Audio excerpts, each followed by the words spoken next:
Olá, pessoal do Dominantes Online. Eu sou a Luciana Naar, professora de Biologia. Estamos falando sobre a classificação dos seres vivos. Nessa videoaula, a gente vai falar especificamente sobre répteis. Falar sobre começar falando sobre as características gerais dos répteis. São os primeiros vertebrados que conquistaram definitivamente o ambiente terrestre. Então, eu venho falando isso desde a aula de anfíbios, né? Temos uma aula no curso em que eu mostro gradativamente a mudança entre anfíbio para réptil, listo essas características, né? Então, isso foi importante. Primeiros animais que definitivamente saíram da água. Dominaram esse ambiente ainda na era mesozoica, que equivale de 225 a 65 milhões de anos atrás, diversificando-se em centenas de espécies, incluindo os dinossauros. Pele queratinizada, constituída então por queratina. Eu enfoco isso na aula de anfíbios, né? O anfíbio ele tem muito pouca queratina na sua pele. Por quê? Porque a respiração dele é cutânea. Agora eu tenho um pulmão legal, um pulmão capaz de satisfazer a distribuição dos gases no meu corpo. Então eu não tenho mais a necessidade de respirar pela pele, eu tenho que evitar a perda de água no meu corpo, então eu vou queratinizar essa superfície, ok? Então, ela é resistente à desidratação. A queratina é impermeável, então essa é a função dela na pele. E ao atrito provocado na locomoção em ambiente terrestre, né? Também auxilia nesse atrito, tá? Na proteção contra esse atrito. Pele com estruturas córneas. O que é isso? São placas, escamas, garras, né? Tudo para a gente realmente proteger o nosso espaço interior naquele ambiente em que eu estou. Além disso, são ectotérmicos ainda, tá? Os répteis não conseguem manter a temperatura do corpo constante. Quem consegue são as aves e os mamíferos, que a gente vai falar em outras videoaulas. A respiração já é pulmonar, já tem um pulmão legal que consegue satisfazer toda a necessidade dele realmente de conquista do ambiente terrestre. O coração deles tem 3 câmaras, assim como a dos anfíbios, tá? Com exceção dos crocodilos, que já possuem 4 câmaras. Possuem independência de água para a reprodução, importantíssimo para sair do ambiente aquático. Já não preciso mais o desenvolvimento, a fecundação já é interna, né? Não preciso da água como veículo. Os ovos já têm casca, tá? E o desenvolvimento é direto. Eu não passo por aquelas fases de metamorfose como nos anfíbios. Fecundação interna é importantíssimo para a conquista do ambiente terrestre. E é pela cloaca desses animais. Representados, então, por lagartos, cobras e crocodilianos. Predadores de diversos animais, então eles são importantes para o controle biológico, tá? Os seus ovos e seus filhotes, eles são alimentados por outros répteis, mamíferos, aves, ok? Presença de casca calcária envolvendo o ovo foi importantíssimo, tanto para esses animais conseguirem sobreviver aos predadores, como também para desenvolvimento no ambiente terrestre. Pele impermeável e seca, como eu disse para vocês, né? Queratinizada, sem glândulas, revestidas por escamas epidérmicas, no caso das cobras e dos lagartos, placas córneas, no caso dos crocodilos e jacarés, ou ainda placas ósseas nas tartarugas, formando uma carapaça que vai proteger o animal contra a desidratação. A maioria dos répteis, eles são rastejadores, né? Então, eles estão o tempo inteiro em contato com o solo, com a terra.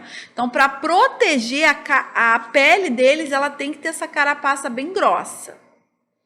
Fecundação interna, então, também como eu disse, é uma adaptação para o ambiente terrestre, tá? Não tem mais água, os gametas vão ficar protegidos das influências do meio externo.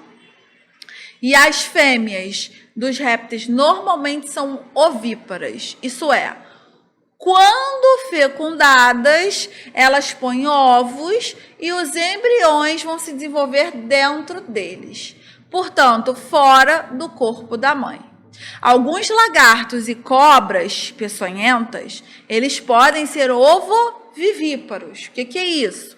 O ovo vai ser posto pela fêmea depois de permanecer durante um certo tempo do desenvolvimento do embrião dentro do corpo da mãe. Então, ela tem lá o embrião na forma de ovo, né? Mas ele fica um tempo dentro dela se desenvolvendo. Só depois é que ela coloca ele para fora, né? Ou a gente pode ter réptil vivíparo também, tá?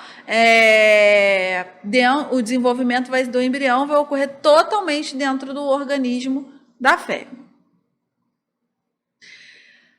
Outros padrões evolutivos. Começam a surgir o amnion, que eu falei para vocês que os anfíbios não tinham, né?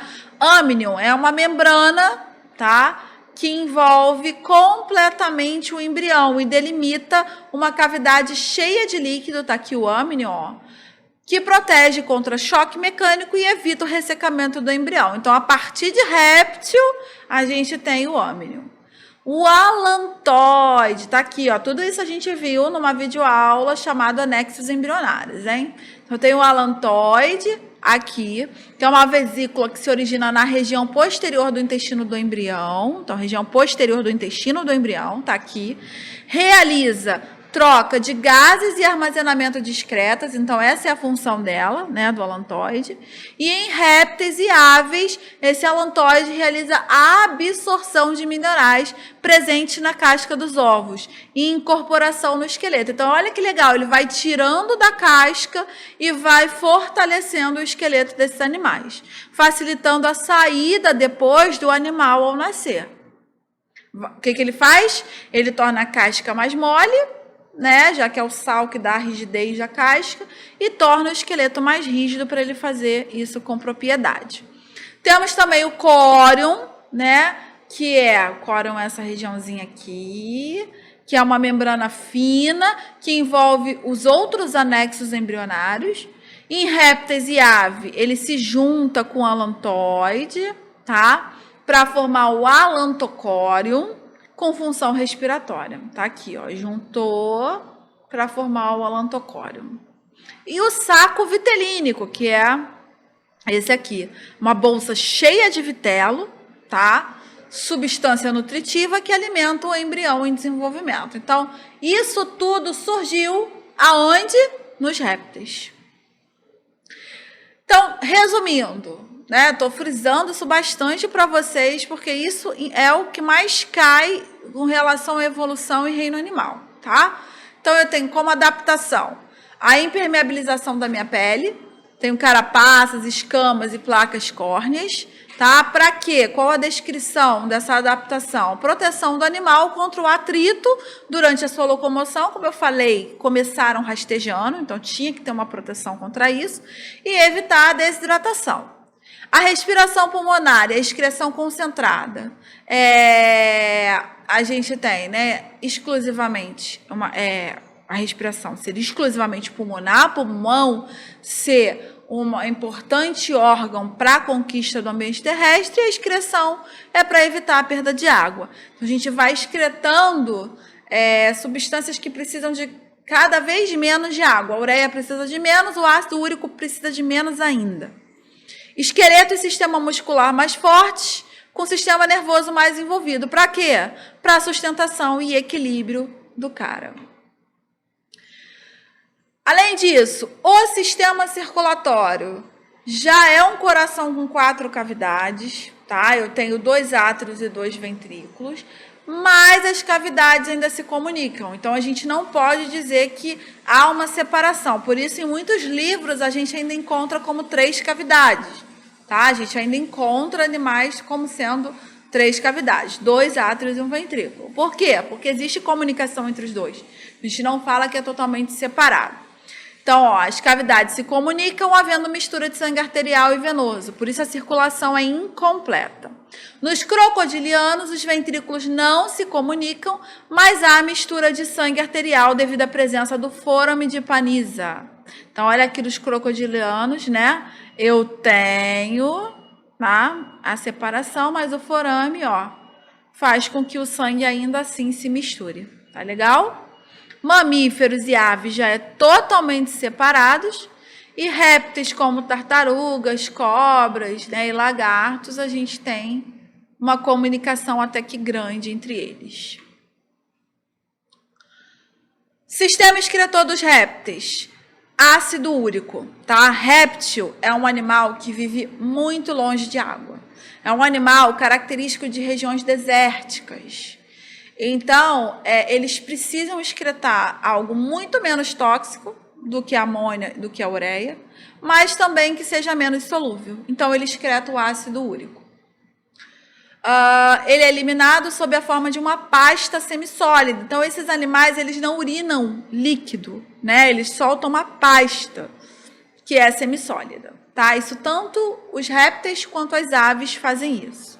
Então, aqui só mostrando para vocês, né, que eles têm tudo bonitinho. Então, eles têm o esôfago, traqueia, tem o coraçãozinho, vesícula, fígado, estômago, a cloaca deles, que é o órgão reprodutor, né? Enfim, já os órgãos bem desenvolvidos nesses animais. Sistema tegumentar deles. A pele é quase sem glândula, seca e impermeável. Como eu disse, a presença de queratina faz isso e evita a desidratação. Alguns répteis, eles vivem na água em função dos hábitos alimentares, tá? Ah, professora, você está falando que são típicos de deserto, mas e o jacaré, né, que vive lá na água, e algumas tartarugas, que são até marinhas, no caso, né? O que acontece com esses répteis? Eles vivem na água por causa dos hábitos alimentares deles, ok? Então, eles preferem, não que eles dependam ou necessitem viver lá. É porque o tipo de alimento deles está ali, então eles ficam por ali. Contudo, eles retornam à terra para respirar e para a postura dos ovos. Tá? Eles não conseguem ficar submersos por muito tempo. Com relação ao sistema respiratório, respiração exclusivamente pulmonar. O pulmão ele tem uma maior área de trocas gasosas do que o pulmão do anfíbio. Isso compensando a inexistência da respiração cutânea, visto que a pele, então, é impermeável. Assim como em anfíbios, as características do sistema respiratório e circulatório nos répteis não permitem que o metabolismo do animal seja eficiente bastante para aumentar a temperatura corpórea de forma independente da temperatura ambiental. Então, esses animais também, assim como os anfíbios, são chamados de sangue frio, pecilotérmicos, heterotérmicos, ectotérmicos. Vamos falar um pouquinho agora sobre a classificação dos répteis. Os répteis, eles podem ser classificados em quelônios, que tem o corpo recoberto por duas carapaças, né? A dorsal na parte superior do corpo e o plastrão na parte inferior. São representantes desse grupo: tartaruga, jabuti e cágado. Temos o grupo dos crocodilianos. Esses animais ele têm corpo alongado, recoberto por placas córneas. Possuem 4 membros que são usados para locomoção terrestre e aquática. Então, tem o crocodilo e o jacaré nesse grupo. E temos os escamados. Esses animais têm a pele recoberta por escamas e dividem-se em 2 grupos menores. Temos os lacertílios, que são os lagartos, e os ofídeos, representados pela cobra. Falar dos quelônios. Primeiro quelônio, tartaruga. Vivem tanto em águas marinhas quanto em água doce. Apresentam um casco mais alto que o do cágado e não dobram o pescoço para o lado ao recolhê-lo para dentro do casco. Tá? Não conseguem dobrar. Já o cágado é um animal não terrestre, mas sim de água doce. Já as diferenças em relação à tartaruga são poucas, sendo mais achatado e com pescoço longo. E o jabuti, aí sim, o jabuti é o único entre esses 3 tipos de quelônios que vive exclusivamente na terra. É também identificado pelo casco bem alto. Jacaré e crocodilos. Classe dos crocodilianos. São quase que imperceptíveis as diferenças entre os dois, tá? O crocodilo, ele consegue viver um pouco mais na terra, ele tem um corpo às vezes mais avantajado, né? A gente tem aquelas chamadas lágrimas de crocodilos, que é uma região, uma glândula lacrimal, que quando o animal está esmagando, né? Está comendo lá a sua presa, ele começa a chorar, né, porque ele esmaga aquela região, e aí por isso a gente chama de lágrimas de crocodilo, que é como se fosse um arrependimento dele por ter matado o animal. E aí a gente associa isso com as nossas lágrimas de crocodilo quando alguém não está chorando de verdade, né? São animais que vivem em região alagada, apresentam 4 membros e se alimentam exclusivamente de carne, são carnívoros. Temos os lacertídeos, que é dentro dos escamados, né? Inclui os animais vulgarmente designados por lagartos. O grupo caracteriza-se pela presença de 4 patas, tem as pálpebras nos olhos e os ouvidos externos. E temos o grupo dos ofídeos, que são representados pela cobra e serpente. São animais desprovidos de membros, embora a gente possa apresentar resquícios, né, vestígios, a gente comentou sobre isso na aula de evolução, em que as cobras, possivelmente, seus ancestrais tinham patas e foram perdendo, né? E hoje esses animais encontram-se rastejando o ventre no chão. Geralmente são bem venenosos. Com relação à importância médica desses animais, o veneno das serpentes apresenta diferentes componentes e proteínas variadas com potencial médico e científico, podendo ser utilizada como modelo para o desenho de novos fármacos de aplicação na medicina. Entre elas, a gente tem agentes inibidores da coagulação sanguínea, por exemplo, que são substâncias utilizadas no tratamento de pessoas acometidas por doenças cardiovasculares. Existem também pesquisas mais recentes que apontam que as toxinas de algumas espécies de cobra podem conter substâncias bioativas, como neuromotoras, substâncias que vão atuar no sistema nervoso motor, né? E também como relaxantes musculares. Também podem ser utilizadas na fabricação de anestésicos.